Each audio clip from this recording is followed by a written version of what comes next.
a dar inicio a nuestra sesión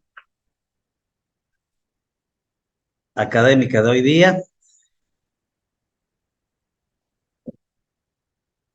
El clima está insoportable. Vengo a hacer de caminar y estoy sudando, que sumamente caliente está. Bueno, vamos a hacerlo rápido. Tengo cosas que hacer, como siempre ando muy atareado. Hay poquitos presentes en sala. Bueno, la clase la suspendimos ayer porque me dijo Abraham que tenían examen de bioquímica. Entonces, para no perjudicarlos y puedan leer tranquilos hasta la hora del examen de bioquímica. Fue por eso que suspendimos la clase presencial y la estamos haciendo hoy en forma virtual, o la vamos a hacer en forma virtual, mejor dicho. Bien, vamos a empezar. Voy a primero abrir esta. Ya está acá. Aquí. Compartir primero. Esto. Ya. Bueno, ¿lo ven, no? Sí, Sí. doctor, se ve. Muy bien. Bueno, vamos a continuar hablando sobre hongos, sobre micología, hongos y enfermedades que producen estos hongos. Estamos estudiando todas las enfermedades provocadas por hongos. Comenzamos con las micosis superficiales provocadas por dermatofitos, que son todas las tiñas. Luego nos saltamos, olvidamos, no sé por qué, de las micosis superficiales, mejor dicho, provocadas por levaduras, que fue lo que avanzamos la anterior semana, que son las enfermedades provocadas por la Candida albicans, micosis superficial. Acuérdense que la Candida albicans, aparte de afectar a la piel, las mucosas y las uñas, que puede también dar una onicomicosis, no por dermatofitos, por pitiofito, epidemofito, microsporos, sino por levaduras como la Candida albicans. También esta Candida albicans puede provocar micosis profundas, que son las provocadas por la Candida albicans, que son las oportunistas. Y después también hablamos de la otra micosis por levadura, micosis superficial por levadura, que es la provocada por la Malassezia furfur, antiguamente llamada o denominada Pityrosporum ovale. Entonces eso es lo que hemos, bueno, y después, antes de hablar de las micosis provocadas por levadura, comenzamos a hablar de las micosis superficiales. Y hablamos de micetomas y esporotricosis. Bueno, ahora vamos a hablar de las micosis profundas. Y vamos a empezar con esta imagen. Fíjense, a su lado derecho hay una radiografía de tórax, una PA de tórax. Acá hay infiltrados parailiares, tiene infiltrado parailiar en ambos lados. Acá también tiene otros infiltrados. Pero lo que llama la atención es este hueco acá. Esto es una caverna. Si ustedes le muestran una radiografía como esta, ¿en qué van a pensar?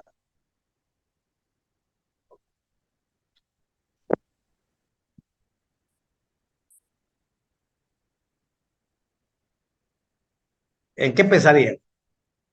Una enfermedad que en nuestro país es frecuente, Tuberculosis, Una doctor. tuberculosis, doctor. una tuberculosis pulmonar. Es una tuberculosis. Ustedes van a decir, esto es una tuberculosis pulmonar, es una caverna. Hay un hueco ahí en el tercio superior del lado derecho. Una caverna. Entonces dicen una caverna. Si ustedes ven esta úlcera que sea crónica, ¿en qué van a pensar? Yo les digo que es una úlcera indolora, de bordes bien definidos y crónica, ¿En qué van a pensar? Una leishmaniasis. Una leishmaniasis, ¿no es cierto? La leishmaniasis es una úlcera indolora y que puede afectar esa zona también y puede destruir el tabique nasal y provocar la nariz, ¿no es cierto? Bueno, pero estas mismas lesiones pueden ser provocadas por hongos. Y eso es lo que vamos a hablar esta mañana. Son las micosis profundas provocadas por hongos verdaderos, llaman, y otros hongos que son oportunistas. ¿Qué son hongos verdaderos también? Pues más son oportunistas. Entonces vamos a hablar de la micosis profunda y vamos a hacer una clasificación general que lo vamos a dividir en dos grupos y solo vamos a hablar del primero, la micosis sistémicas provocadas por patógenos verdaderos que son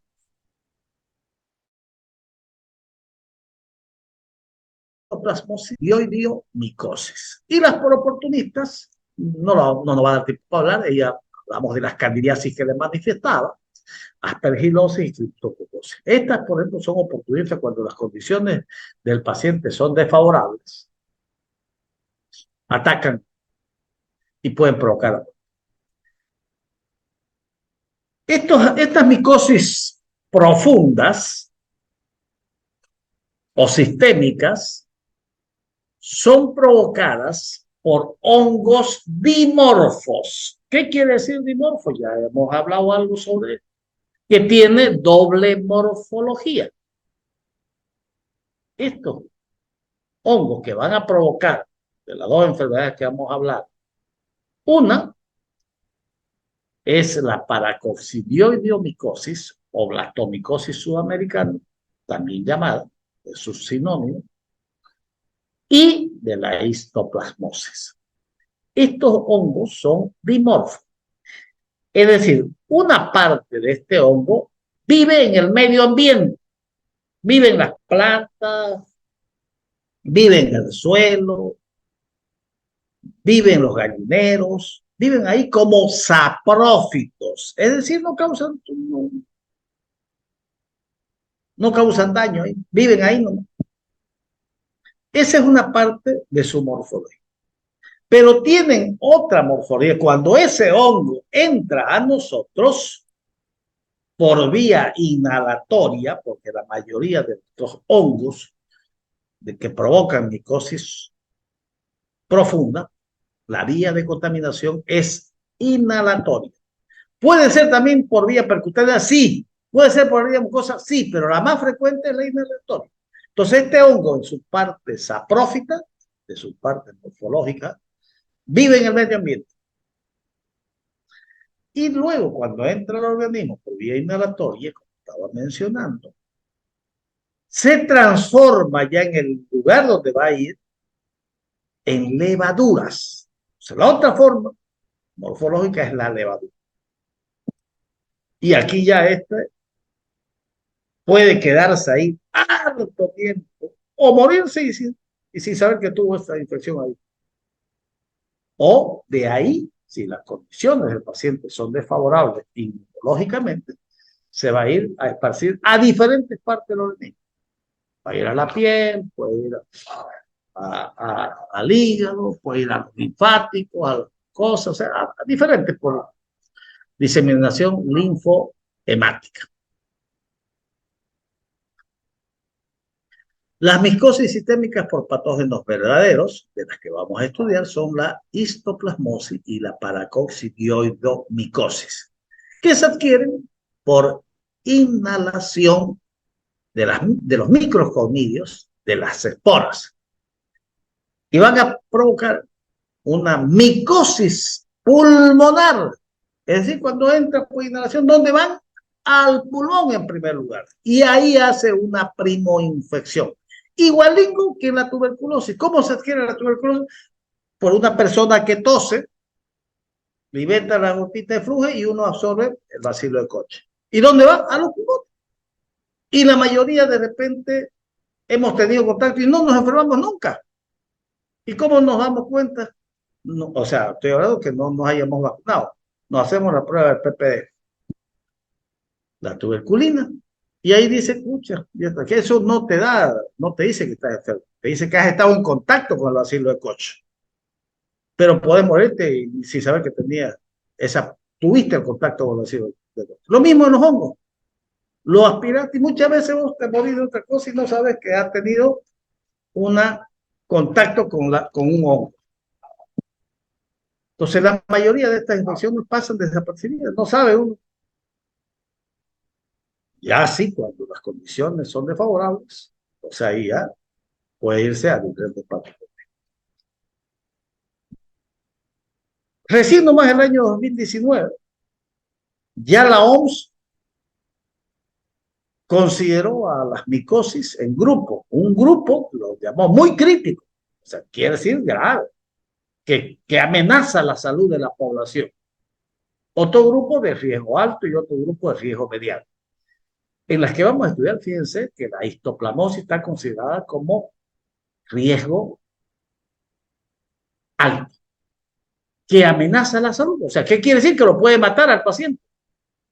Recién, porque no eran considerados los hongos, no hemos visto que todos los hongos superficiales y las subcutáneas también casi no eran considerados como riesgo. Ahora sí ya están en una lista que son amenazas para la salud. Y el otro hongo es el Paracoccidioides brasiliensis. Entonces ya comenzaron a tomarlos en cuenta los organismos internacionales como la Organización Mundial de la Salud. La micosis profunda es adquirida a través de la inhalación de las esporas. ¿Y quiénes liberan estas esporas? Generalmente, en la enfermedad que vamos a estudiar en primer lugar, es a través del excremento de las heces fecales de las aves y de los murciélagos.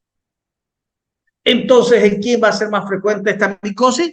En personas que trabajan donde hay excremento de aves. ¿Quiénes? Los gallineros. Los que tienen esos techos que lo hacen para los pollitos. Ahí los monos en su primera fase morfológica, que es la fase de hifas, que es saprófito estando ahí también son. O, ¿dónde también? En los túneles. Hay murciélagos, pues, ¿no? En las cavernas hay murciélagos. Ahí también. Esos hongos están ahí saprófitos. Entonces, y nosotros los podemos inhalar y nos vamos a confiar. Y se transforma ya en levadura en el organismo porque la temperatura alta que hay a nivel de los pulmones. El contacto inicial de estos hongos, Histoplasma capsulatum, Paracoccidioides brasiliensis, se producen por la inhalación y van a provocar en primer lugar manifestaciones respiratorias. ¿Por qué? Porque en primer lugar van a ir al pulmón. Las manifestaciones clínicas iniciales pueden variar según el estado inmunológico del paciente. Como digo, muchas veces tiene fiebrecita, tos, como un resfrío común, como una virosis, y se pasó. Solito se curó. Y nunca ni siquiera nos dimos pensar en eso. Habrá sido de repente una paracoccidioides, ni sabemos. Porque la mayoría de estas infecciones se resuelven y dejan ya al paciente con una cierta inmunidad. Es como ocurre con la tuberculosis, como les decía, a veces nosotros, digamos, estamos en contacto con un paciente tuberculoso, como estamos bien nutridos, entró el bacilo de Koch, el organismo, los macrófagos lo encapsularon y se calcifica, y se quedó ahí nomás. No avanza. Ahora, ese paciente, si tiene sida, es alcohólico, desnutrido, esa bacteria que estaba ahí inerte se reactiva. Y de ahí viene una tuberculosis pulmonar. Exactamente lo mismo sucede con esta enfermedad micótica. Vamos a hablar esta mañana entonces de histoplasmosis.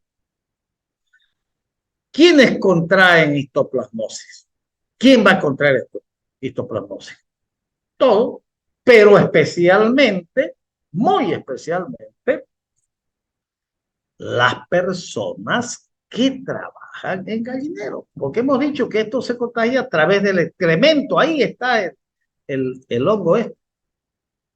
En el excremento de las aves, en el excremento de los murciélagos, como está en la figura. Entonces, los que trabajan en las cavernas, en túneles, así, esos están más en riesgo, pues, de contraer esta enfermedad.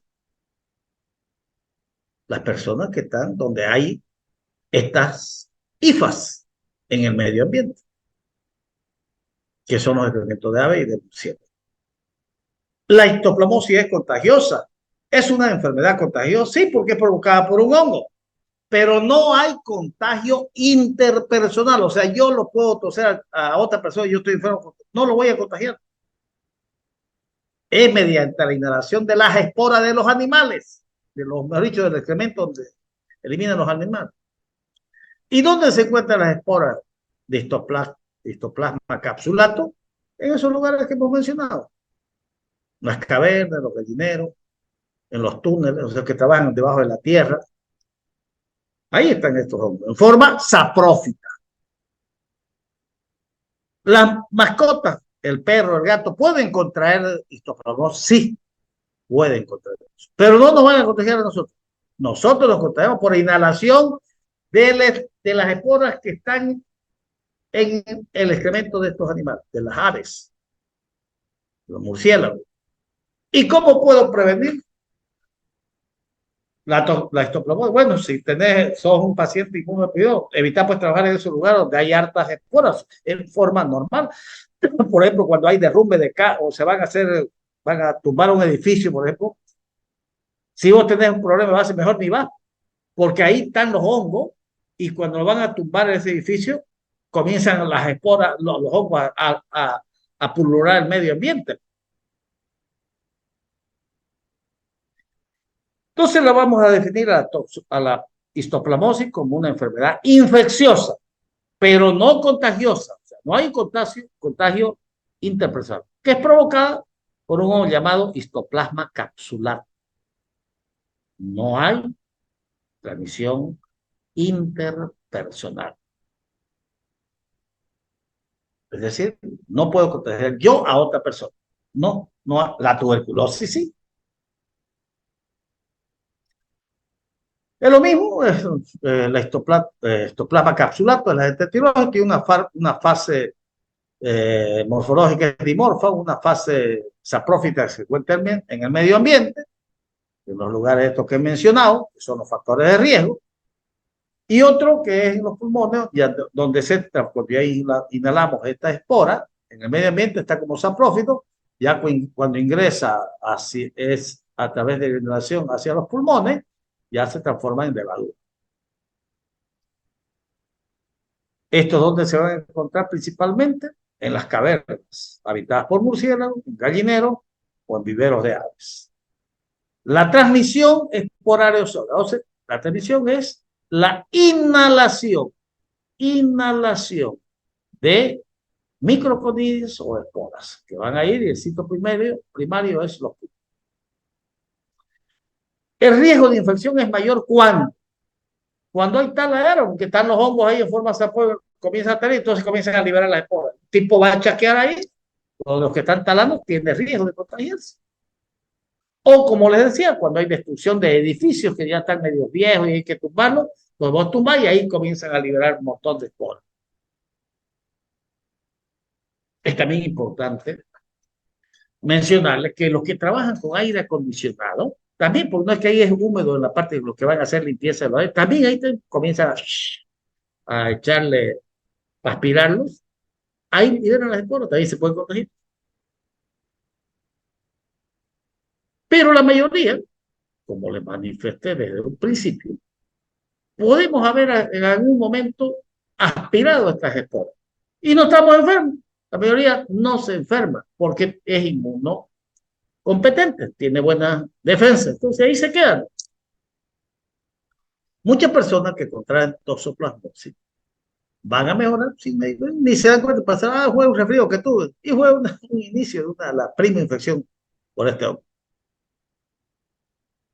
Pero cuando las condiciones de salud se deterioran, ahí sí, se reactiva este foco inicial que lo tuvo hace 10 años atrás. ¿Cómo vamos a explicar la fisiopatología de la histoplasmosis? O también llamado ciclo vital.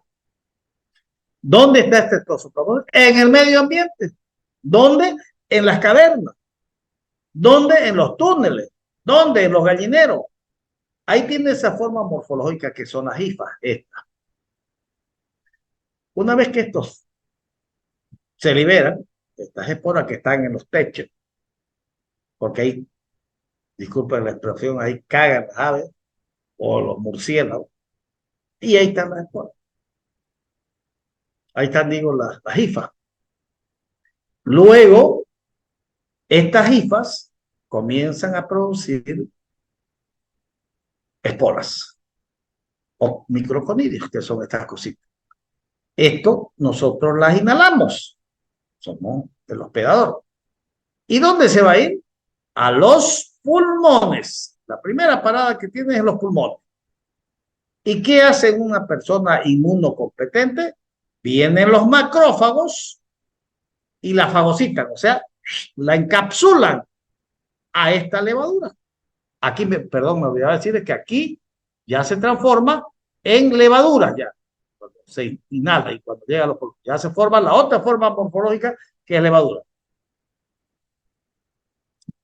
Y de aquí vienen los mecanismos defensivos del organismo, los macrófagos, y la encapsula, la engloba, la aísla, y ahí se queda en la mayoría de las personas. Y nunca o sea, hace una prima infección para el histoplasma capsulado. Pero si las condiciones de ese paciente que se enfermó son bajas, que la inhaló en ese momento son bajas, después eso va por diseminación linfohemática, va a ir a diferentes partes del organismo. Y ahí se complica ya la cosa. O si el paciente es inmunocompetente, ahí se queda aislada y pasó el tiempo y después de 20 años el tipo le dio SIDA, pero ahí hizo la primera infección por esta histoplasma capsulato y de ahí se reactiva y lo puede matar. Es considerada esta micosis, la histoplasmosis, es considerada la micosis respiratoria más frecuente en todo el mundo. Y es casi exclusiva de Latinoamérica. Se han estimado aproximadamente 40 millones de enfermos. Y se calculan 200.000 casos nuevos al año. Por eso es que la OMS la ha incluido en la primera lista que ha publicado como amenazas para la salud. Obviamente que predominan más en hombres por las cuestiones de su trabajo. Factores predisponentes, bueno, la actividad laboral, los que trabajan en demolición de edificios, trabajadores que trabajan en granjas, en techos, instaladores, o lo que les decía, de aires acondicionados, trabajadores agrícolas también, la tala de árboles, o los exploradores de cuevas. Y en los inmunodeprimidos. Acuérdense que la micosis es un hongo, generalmente casi todos son oportunistas, donde baja la defensa y aparecen los hongos.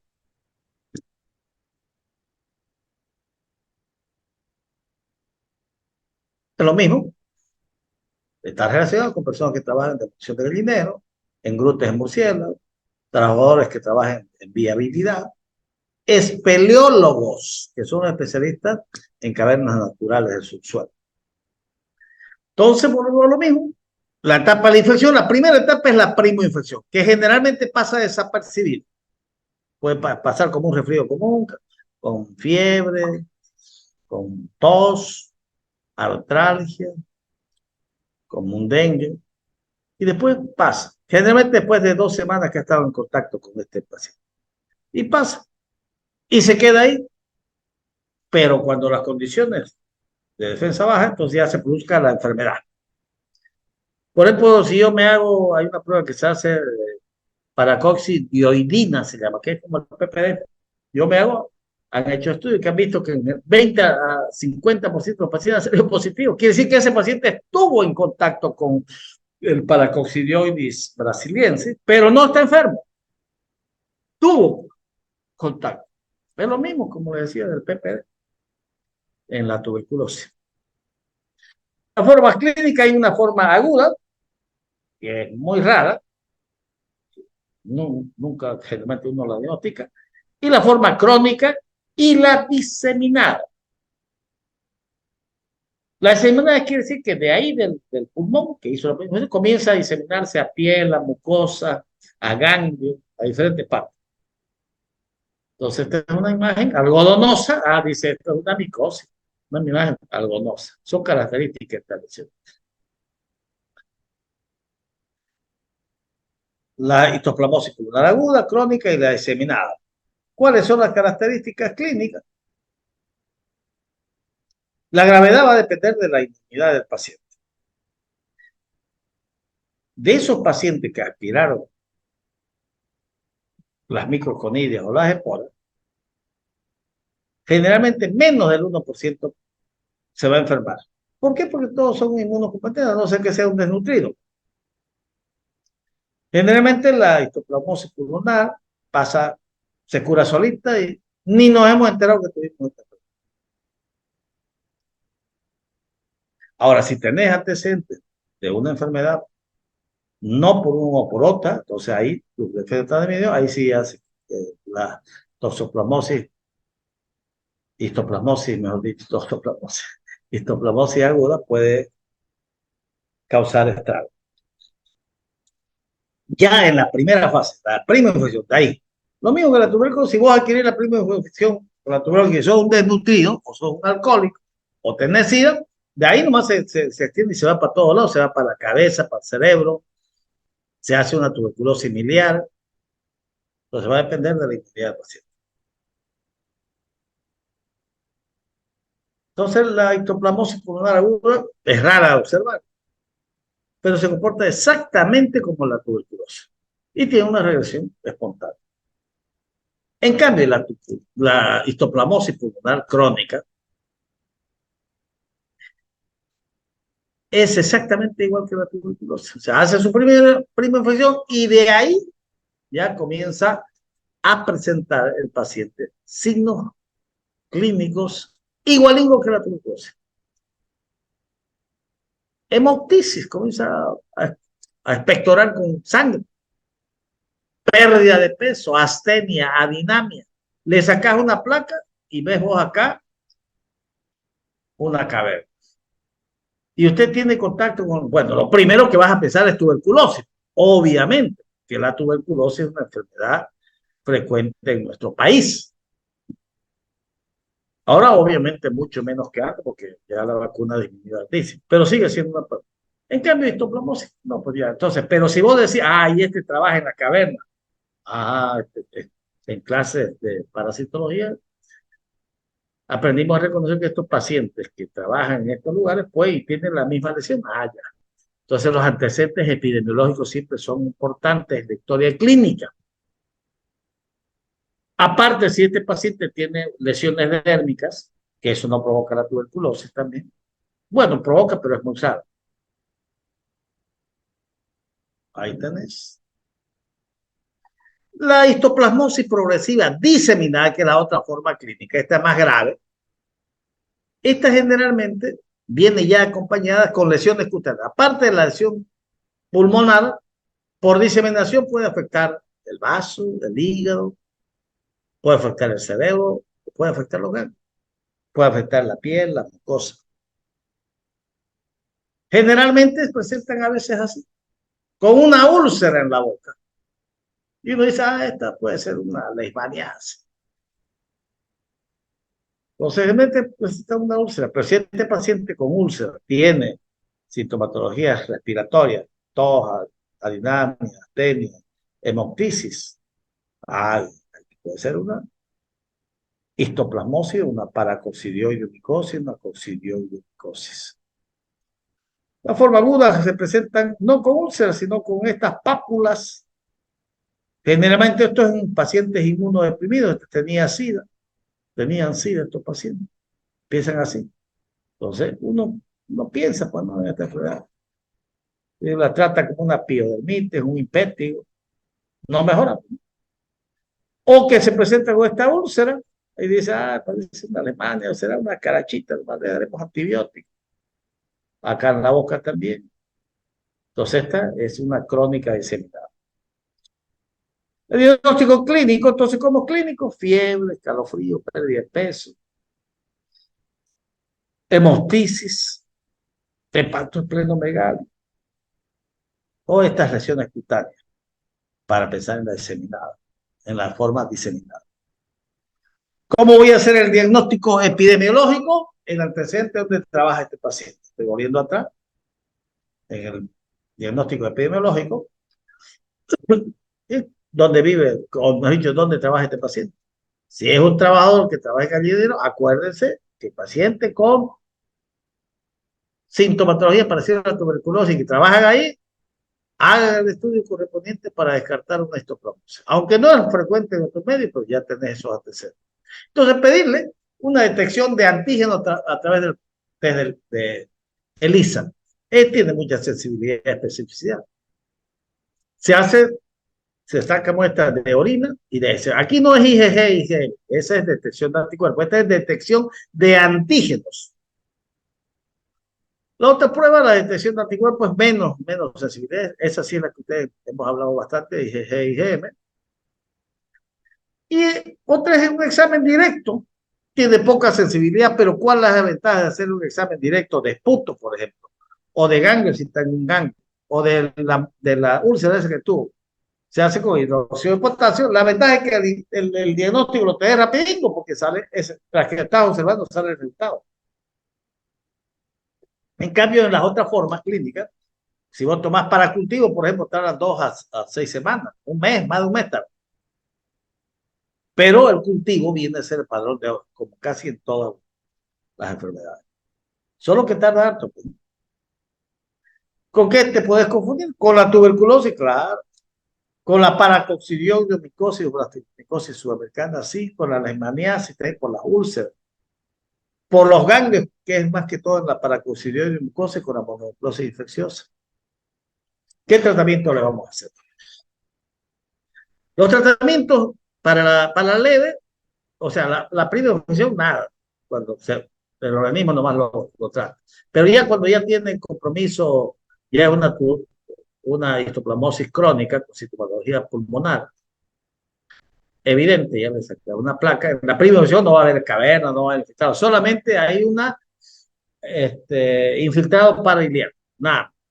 Ya en los casos, entonces, cuando ya hay lesión pulmonar evidente, en la forma grave, el paciente tiene una histoplasmosis, entonces hay que utilizar, si está muy grave, anfotericina B, liposomal o lipídica durante 2 semanas. Es por vía endovenosa, lento, en unas 2 horas hay que colocarlo, a razón de 1 miligramo por kilogramo.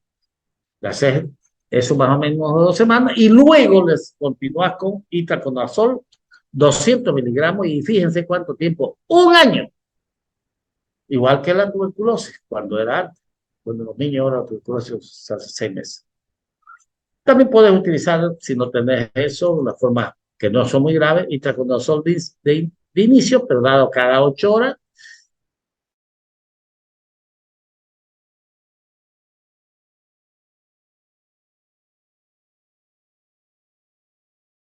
¿Sí? Sí, doctor. Sí, Muy doctor, bien. se ve. Decía que nos habíamos quedado ahí. Si no está entre moderada a grave, no es muy grave, puedes utilizar directamente más itraconazol, ya no con anfotericina B, pero le das cada 8 horas primero durante unos 3 días y luego le das una vez al día 200 miligramos durante 12 meses. También puedes utilizar otros antimicóticos como el fluconazol, posaconazol o voriconazol. El de lesión es el itraconazol. Muy bien, creo que esa es la última. No. En resumen, la histoplasmosis es una infección micótica común adquirida por la inhalación de poros. Puede causar una infección pulmonar aguda primaria, que es la primera infección, que la mayoría pasa desapercibida, o una infección pulmonar cavitaria crónica. ¿Cuándo? Cuando las condiciones del paciente están pésimas. Se diagnostica mediante las pruebas, hemos dicho, el cultivo del padrón de hora, pero puedes hacer pruebas serológicas de detección de antígenos o la histopatología. La infección primaria casi siempre es autolimitada, o sea, la primera infección se resuelve espontáneamente. Ahora, ahí fíjense, está en negrito. La histoplasmosis progresiva diseminada o diseminada progresiva, que es la forma crónica no tratada, se asocia a una tasa de mortalidad mayor al 90%. Claro, se mueren casi todingo. ¿En quiénes? En pacientes inmunodeprimentes que tuvieron, digamos, la infección y después de tiempo se bajaron o sea, después de tiempo tuvo algún problema serio de salud. Por ejemplo, por decir, tuvo que hacer trasplantado y toma corticoides, tiene que estar cuidado, así que, y hay que hacer el tratamiento. O directamente se enfermó la primera nomás y como su defensa era baja, bueno, directamente se hace diseminado. Para la infección grave, utilizar anfotericina, feliposomal, seguida de... Muy bien, esto porque también lo miren. Bueno, con esto, ahora, o sea, ahora vamos a, al final, si tienen alguna pregunta, lo dejaremos. Vamos a avanzar la otra enfermedad.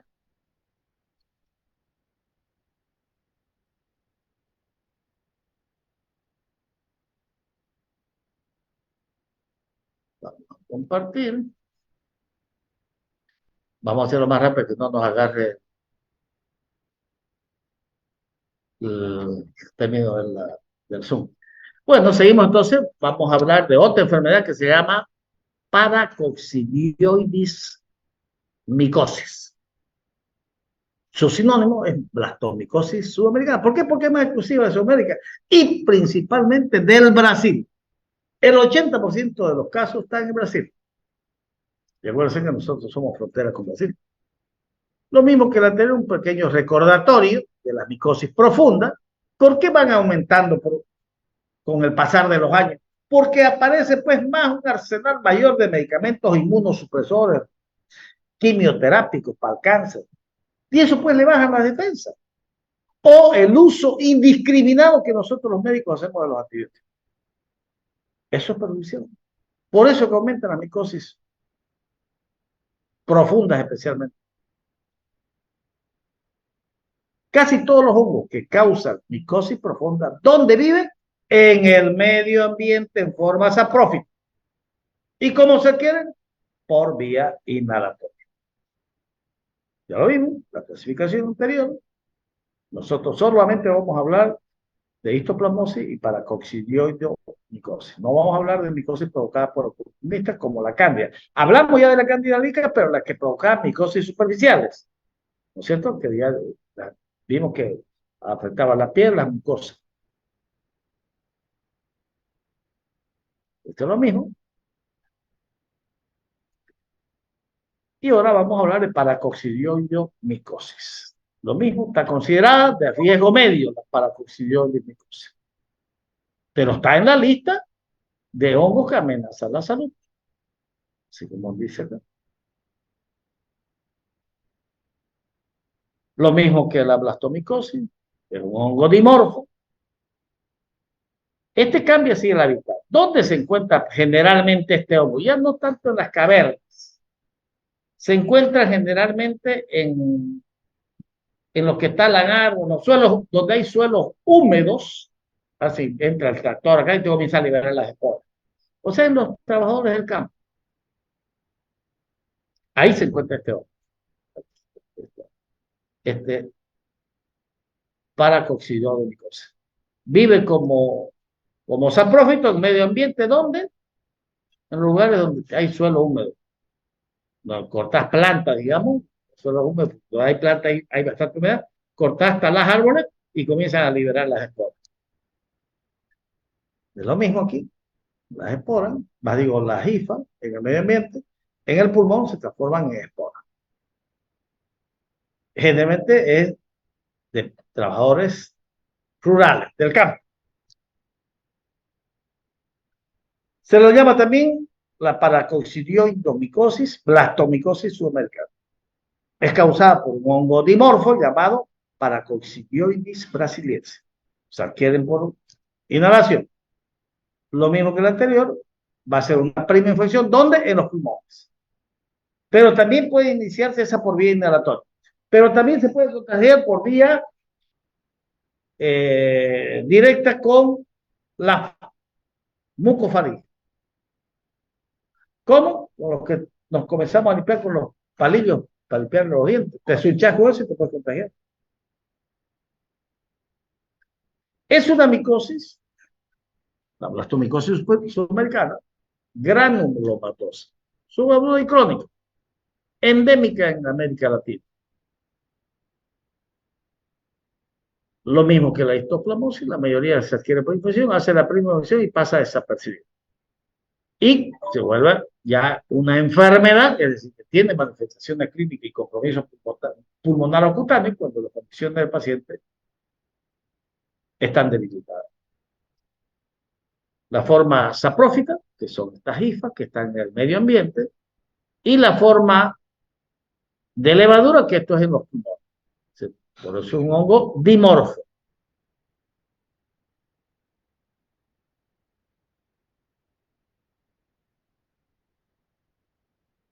Este hongo crece como un hongo saprófito, perdón, filamentoso en el suelo, y como levadura parásita en los tejidos de los pulmones, donde principalmente en los pulmones.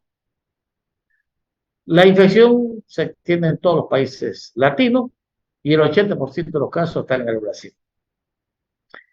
¿Es una enfermedad crónica? ¿Es una enfermedad infecciosa? Sí, pero no hay contagio interpersonal. ¿Quiénes son los reservorios? Los hospedadores, mejor dicho. ¿Quiénes son los hospedadores? El humano y los animales.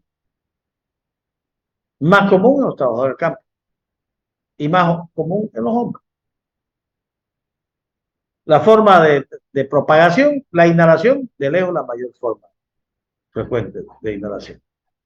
También puede ser por lesión accidental, lo que decía cuando se te limpias los dientes con palitos o ramitas que están contaminadas con estos hongos. O por una transmisión de ingesta accidental.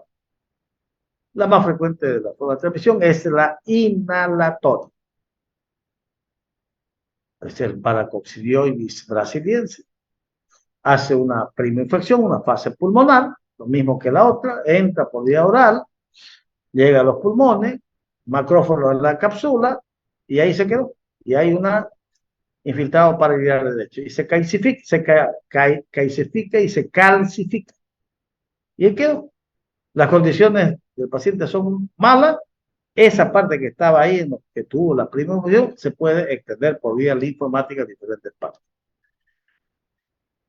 Y la otra forma es la forma pulmonar. En esta, por ejemplo, para hacer diagnóstico y pensar en paracoccidioidomicosis, lo vamos a ver en una diapositiva más adelante. Si es un trabajador del campo que trabaja en suelos húmedos, en arados, plantas, tiene sintomatología de tuberculosis pulmonar, es decir, pérdida de peso, hemoticia, astenia, edema, febrícula, sudoración nocturna, y le agregas una lesión cutánea, ya sea como que vimos acá en la boca o en cualquier otra parte del cuerpo, pensar en paracoccidioides o blastomicosis sudamericana. Entonces,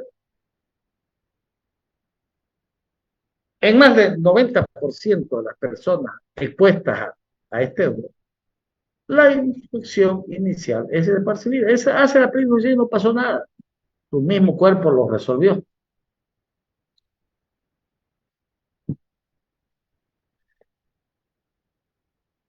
Entra el hongo, hace la prima. Exactamente lo mismo que en la tuberculosis. Inhalación, en este caso de los conidios, de la tuberculosis, inhalación del bacilo de Koch. ¿Dónde van los pulmones? Tanto la tuberculosis como la paracoccidioides. Ahí hace el complejo primario. ¿Qué quiere decir complejo primario? Que entra por inhalación y el organismo se va a los pulmones y el organismo libera su macrófago, lo engloba y luego termina en los pulmones con una imagen de adenopatía pariliar. Y eso luego se clasifica. Y ahí queda. Y ya si las condiciones son desfavorables, entonces va a dar toxoplasmosis, toxoplasmosis, paracoccidioides, o la toxicosis subamericana, la forma aguda tipo juvenil, que es el 10%, o la forma crónica tipo adulto, que es el 90%. La forma, lo vamos a ver enseguida, bueno, no, la forma pulmonar aguda generalmente se da más en personas jóvenes y la crónica, que es el 90%, más en personas más adultas. Es lo mismo la etapa de la preinfección, inhalación de conidio, síntoma primario de infección al pulmón, complejo primario, y luego el sistema inmunológico lo engloba y ahí se queda. Si la defensa baja, van a provocar una forma aguda tipo juvenil, que es el 10%, o la forma crónica tipo adulto, que es el 90%.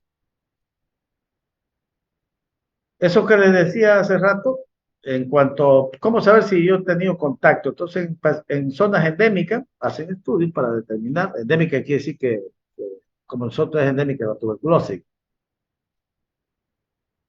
no se le hacen la prueba de la paracoccidioidina, que es una intradermos-reacción, es una prueba de hipersensibilidad 4. Entonces ahí va a dar positivo y vos no tenés nada. Más del 5 al 60% de las personas que se han hecho la prueba han salido que tienen positivo, pero son así. Eso quiere decir que ellos tuvieron contacto con la paracoccidioides brasiliense, pero no están enfermos. La forma clínica, 10% de la forma aguda. Esta generalmente se manifiesta con lesiones del sistema retículo endotelial, es decir, afectación de ganglios, hígado, hepato, esplenomegalia o afectación de la mucosa. En cambio, la crónica, el 90%, más que todo en adultos, más la afectación es pulmonar. Esta es la diferencia entre la aguda y la crónica. La aguda, más infecciones del sistema del retículo endotelial, con adenopatía, hepatosplenomegalia. Las lesiones hospitalarias son frecuentes en esta, menos frecuentes en la crónica. Y los ganglios generalmente están tomados, porque es parte del sistema retículo endotelial. En cambio, la hipoplasmosis, o digo la paracoccidioideomicosis del adulto, el 90%, igual hay compromiso pulmonar. En el otro es compromiso del sistema retículo endotelial. Aquí hay compromiso pulmonar. Y de ahí se puede dirigir a varias partes del organismo. En la mayoría de los casos, se presenta esto en adultos y un 10% en jóvenes. Afecta más a hombres que a mujeres por cuestiones de trabajo. Es lo mismo. Entonces, lo que les decía al inicio de hablar de paracoccidioideomicosis, si ustedes tienen un paciente que viene del área rural, que ese señor trabaja en suelos húmedos donde hay plantas o maderas en descomposición, si ese paciente con esos antecedentes epidemiológicos tiene un cuadro respiratorio parecido a la tuberculosis, ¿qué quiere decir? Que tiene tos, pérdida de peso, hemoptisis, astenia, inamia, fiebre. Si a eso le agregamos lesiones cutáneas, la boca o en cualquier otra parte del cuerpo, piensen que se trata de una paracoccidioideomicosis.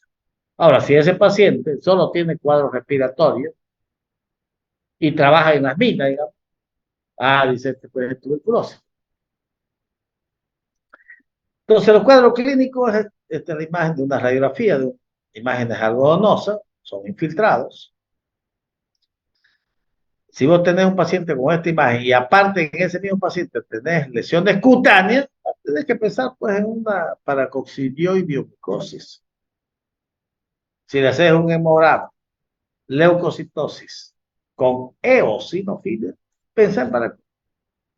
Y si a ese paciente que tenía sintomatología de tuberculosis y le sacas una placa y tiene estos infiltrados y con una lesión cutánea, pensá en paratoxidioides micosis. Esta es la forma de infarto juvenil que ataca más el sistema retículo endotelial, por eso que hay hepatomegalia y esplenomegalia. O una adenopatía inguinal, más afectación del sistema retículo endotelial. En cambio, cuando es la crónica, es más la afectación pulmonar o afectación cutánea en la boca, o en este caso, aquí en la lengua. Las imágenes algodonosas que hacen sugerir que se trata de una micosis profunda. No te olvides que, mira, esta úlcera voy a decir, pero puede ser una úlcera por Alemania, pero ¿dónde afecta a la Alemania? Zona descubierta del cuerpo. Es una úlcera indolora de borde bien inferior, así como esta, ¿no? Pero si esta parte tiene problemas pulmonares, pensá en paracoccidioides-micosis.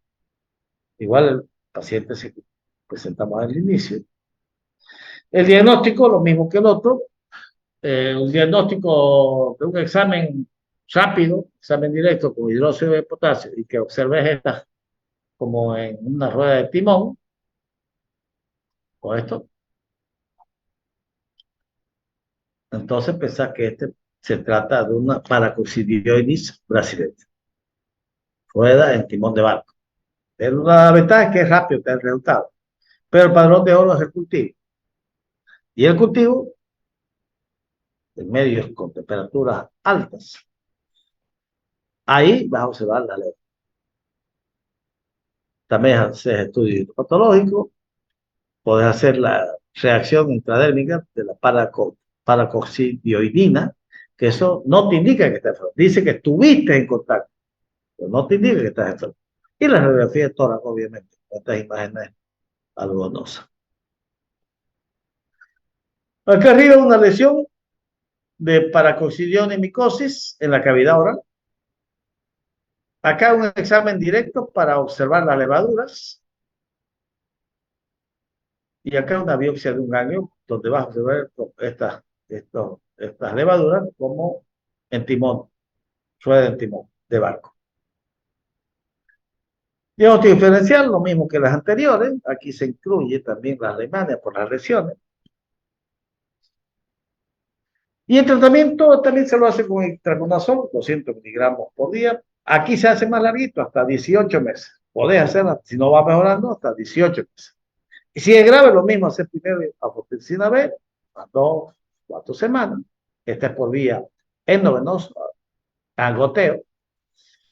Y luego le das itraconazol por 2 años. O sea, este es más grave que la histoplasmosis. Después del tratamiento, mira, quedó cerrada su boca. Paciente con paracoccidioides micosis. Entonces, el trabajador rural que trabaja con suelo húmedo, con síntomas respiratorios parecidos a la tuberculosis, más lesiones cutáneas que tengan pápulas o esas úlceras, pensar en la hipótesis diagnóstica de una paracoccidioides micosis. En conclusión, la paracoccidioides ingresa al organismo por vía inhalatoria, por lo que los primeros síntomas son respiratorios. El hongo puede permanecer latente durante años y la enfermedad manifestarse mucho tiempo después, por lo que es importante realizar una meticulosa anamnesis sobre los lugares que el paciente habitó o visitó. Como el hongo puede designarse a otros órganos, los síntomas son compatibles con muchas enfermedades frecuentes, o sea, puede irse a los al hígado, síntomas de hepatitis, puede irse al vaso, o sea, puede dar, pues, esto tiene un montón de diagnósticos especiales, porque puede diseminar a cualquier parte. Entonces, solo está descartada una enfermedad micótica. Esto ya más charla. Bueno, listo, muchachos. Con eso, vamos a ver qué he hecho. ¿Qué he hecho? ¿Qué me chipé? Ve, ya me chipé aquí. Vaya, ¿dónde estoy? ¿Por qué no puedo? ¿Aquí? No, va. Yo lo voy a eliminar esto. Ahí, ahora sí. Bueno, muchachos, con eso hemos terminado la parte de micosis profunda. Acuérdense del examen, que es de aquí 2 semanas, un sábado. Nos vemos la próxima semana. Si Dios quiere, va a ser en forma presencial. A pesar que es el día del prematuro y estamos haciendo un acto, porque ustedes saben, yo trabajo, soy neonatólogo, y se festeja pues el día del prematuro. Entonces están haciendo un acto ahí en mi servicio. A ver, vamos a ver. Si no, vamos a tener que hacerlo virtual. Ya yo les comunico. Yo voy a tratar de que sea presencial a las 8 de la mañana del día viernes. Bueno, muchachos, no sé si tienen alguna pregunta sobre estos dos, estas dos enfermedades micóticas que hemos aprendido a reconocer. ¿Nada? Todo Doctor, una claro. consulta. La nitoplasmosis, doctor, entonces el cultivo sigue siendo el patrón de oro, aunque tarde más. Sí, sí, para todo el es el timo, solo que tarda harto, ¿no? Pero si vos querés tener un diagnóstico rápido, le tomás, digamos, de una úlcera, suponete, un examen directo con hidroxi de potasio al 10 o al 20%, lo mirás y ves las levaduras en forma de timón de barco, o digo, ves las levaduras, entonces ahí decís, esta es una micosis. El diagnóstico es rapidito, pero ya si querés tener certeza para saber, ya ese es el cultivo, solo que tarda harto. En general, los cultivos de hongos siempre tardan harto, excepto para las micosis superficiales. Para las profundas tardan. Ok, doctor. Ese es el problema. Igual la otra forma creo que le dan es de rueda de timón o de cabeza de Mickey Mouse, ¿no? Exacto. Como Cabeza, para no, que- las de Mickey Mouse más que todo son, se llama acantosis, es una enfermedad que se llama Ajá. glomerulonefritis post-streptocócica. No sé si Ah, no sé si en esta enfermedad también, claro, como sale la oreja, acantosis se llama, es un signo característico de la glomerulonefritis. Mickey House. ya sé. No sé, creo que alguien más quería preguntar. Nadie más. Bueno, muchachos, nos vemos la próxima semana. Ojalá que nos veamos en forma presencial. Listo, que tengan buen fin de semana. Diviértanse, vayan a la piscina o al río. Chao, chao, Gracias, Hasta doctor. luego. chao.